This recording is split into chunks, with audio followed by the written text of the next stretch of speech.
Ton corps croit que tu vas mourir alors que tu vas juste parler en public. Si ça t'est déjà arrivé d'être super stressé avant de parler en public, cette vidéo est faite pour toi. Et j'aimerais dans un premier temps t'expliquer d'où vient ce stress et pourquoi, dès lors que c'est à toi de parler, il y a ce cœur qui bat plus vite, ces mains qui sont moites, cette difficulté à réfléchir. Il y a une théorie qui s'appelle la théorie du cerveau triunique, que tu connais peut-être, qui explique que derrière tes deux yeux, il y aurait trois cerveaux. Un premier cerveau qu'on appelle le cerveau reptilien. Heureusement qu'il est là, parce que si une voiture venait à te percuter, je te le souhaite pas, je touche du bois, c'est lui qui te sauverait l'os. Grâce à ce cerveau, tu respires en ce moment, tu digères après avoir mangé, tu as tous les réflexes nécessaires pour survivre. Et puis à côté, un autre cerveau, le cerveau limbique, ce cerveau qui est responsable de nos émotions, de la joie, de la colère, de la surprise, du mépris, du dégoût et de la peur. Et puis à côté, on a le cerveau cortex, le moins développé, mais celui qui nous permet de nous comprendre en ce moment. C'est aussi le plus intelligent. Et disons que cette théorie n'est pas si vraie que ça, parce qu'en vérité, on n'a pas trois cerveaux organisés de façon aussi simple. On a des zones responsables de nos réflexes, on a des zones responsables de nos émotions et des zones responsables de notre capacité à raisonner. Mais disons que quand on a super peur, quand le cerveau est face à une situation super effrayante, le réflexe naturel qu'on a, c'est de passer en mode survie.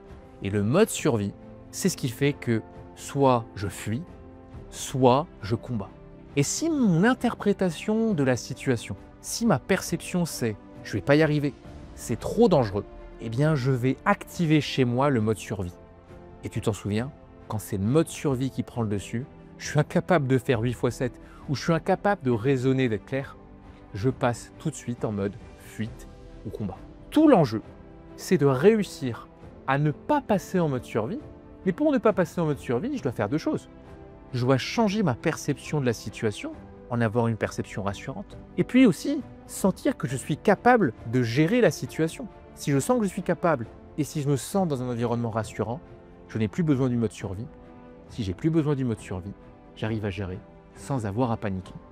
Et une astuce qui est super efficace pour éviter de passer dans le mode survie, c'est ce qu'on appelle la métacommunication. La métacommunication, c'est une forme de méthode d'assertivité. L'assertivité, c'est une sorte de confiance dans tes prises de parole, qui consiste à faire ceci. Je suis stressé.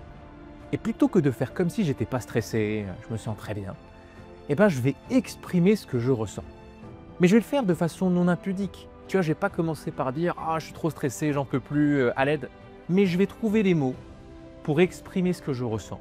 Exprimant ce que je ressens, je vais me servir de mon cortex, mon cerveau intelligent, pour ne pas basculer en mode survie. Par exemple, quand je commence à parler en public, je sens mon cœur qui bat, je sens que je suis stressé, je vais commencer par dire « Bonjour à tous, écoutez, je suis ravi d'être là, je suis aussi super impressionné, parce que c'est assez impressionnant de parler devant autant de gens, mais au-delà d'être impressionné, je voulais vous le rappeler, je suis aussi ravi, très content d'être parmi vous, et on va prendre le temps de parler de ceci et de cela. » Vous voyez, en faisant ça, en décrivant ce que je ressens, je métacommunique. Je me sers de mon cerveau intelligent pour décrire ce qui se passe au niveau du cerveau reptilien et du limbique. Donc en définitive, si ça t'arrive d'être trop stressé pour parler en public, rappelle-toi que c'est normal, que c'est le résultat du mode survie, qui lui-même est le résultat d'une perception négative de la situation et négative de mes capacités, et qu'une bonne façon de m'en sortir, c'est de métacommuniquer, prendre la hauteur par rapport à la situation en décrivant ce que je ressens. Si tu fais ça, je peux t'assurer que tu seras bien plus à l'aise au moment de t'exprimer, et tu verras que parler en public sera beaucoup moins effrayant. Et si tu veux parler en public avec confiance, regarde dans la description s'il reste des places pour réserver cet appel.